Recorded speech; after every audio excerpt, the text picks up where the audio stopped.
But before all that came on Thursday, my family went through Tasha stepping into Jesus' arms. And Tuesday morning, when everything happened Monday night, I fell asleep finally about a half hour after my mom called me and went to bed. Got up Tuesday morning and my heart was heavy. And that was the song I heard. Just the line, I have this hope in the depth of my soul. But I didn't hear in the flood of the fire what I heard the Spirit of God sing is in life or in death. You're with me and you don't let go. And I sat down before tea with me because I was up getting my notes ready and finish everything. And I had 2 other sermons planned for this Sunday. I was picky and I didn't know which one I was going to do. And this is what God sent me to. So, Hebrews chapter 6, if you want to turn there, verse 19.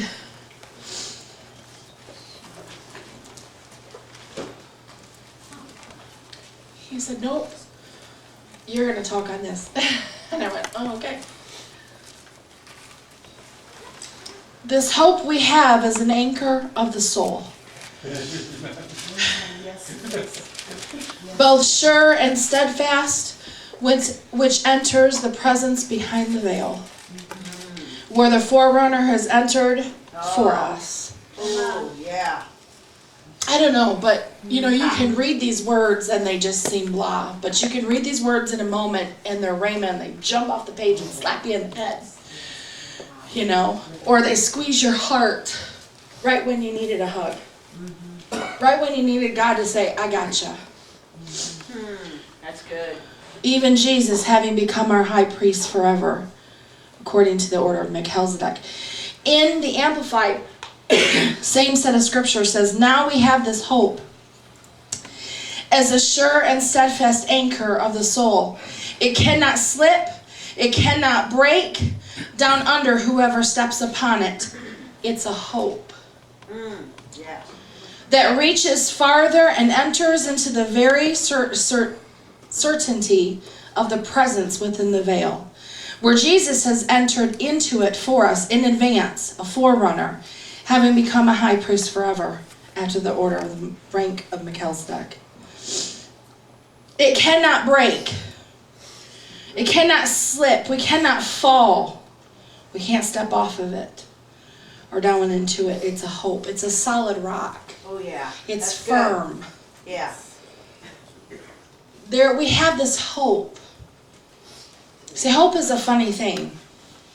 Because if you don't have hope, you don't have faith. It's a birth seat of faith. And if you lose your hope, your faith, there's no faith.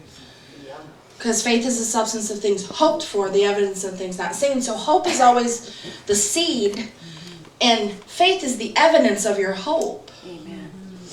People say, well, I have faith. No, do you have hope? Because hope is first. I have this hope in the depths of my soul. And see, if it's in deep in your soul, no one can remove it from you. You can persecute me. You can make fun of me. Yeah. You can go and write things and try to change laws, try to change the way our society, all sorts of things. But that hope is so deep in my soul, you don't get to get it out. Yeah. Nobody gets to change it because it's in my soul. Yeah. You can behead me and you still can't take out my hope because it's not in my head. That's right. It's in my soul. It's deep, buried inside of me where no one can get it. It's anchored. We're blessed to be able to have a boat during the summer. We can't go on vacation and be away for any length of time because of John that we take care of. And so our family decided, instead of vacationing and spending a lot of money on a vacation that you do one time and have a few memories, we were going to do something, put the money towards it, and have something we can have many memories, many different times for many years. And it was a decision that we made, prayed over. This was our heart. That means nothing against anyone. That was just where we were at. But that's our life. And so we made that decision. So we were out there, and I found out how good anchors and what they're really for. Amen. That's right. There's a purpose of an anchor. So we had stopped, and we had gotten closer to the shore, and we were letting the kids kind of get off and swim.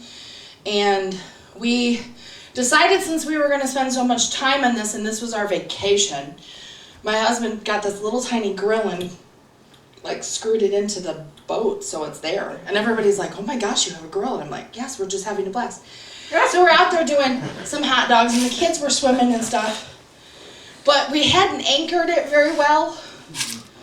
So as the other boats were coming in and stuff, we're like getting further and further, and the kids are getting closer to shore. And we're like, we have a problem.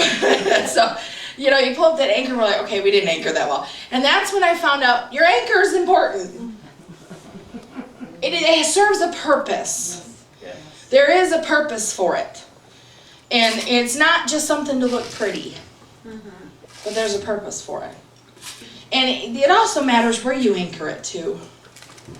Because if you anchor it in the sand, it doesn't work very well.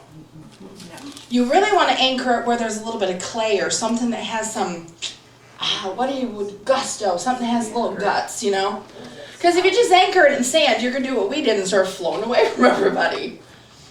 So it happens, especially when a few boats come by and they send their wake and it smacks you. And it smacked the boat, and we're all, okay, really, that's uncomfortable.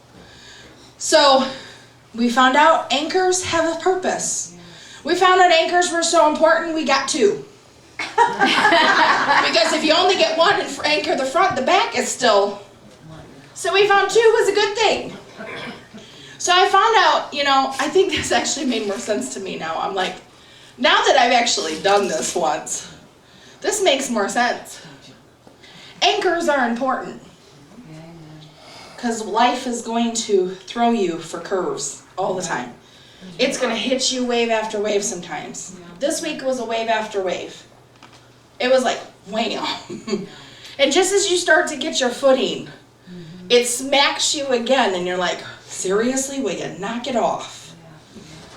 And you just get your footing, and then wham again. And it was like, if you don't have an anchor, you won't withstand the wave.